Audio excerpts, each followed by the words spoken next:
In this video, I'll show you how to fix USB device not being recognized. Now first what we want to do is come down here and search for power and choose the edit power plan.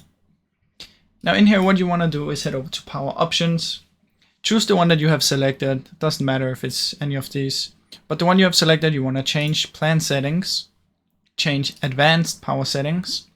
In here choose the USB, click again and disable this one. Now, after you disable it, what you want to do is come down here and search for Device Manager. In here, go to Universal Serious Bus Controllers. And in here, you want to right click and update all of your drivers. Now, once you've done that, check if it works. If it still doesn't work, what you can do is right click and then uninstall the device. You can see when you put your USB in and out, there will be one here. You want to uninstall your device.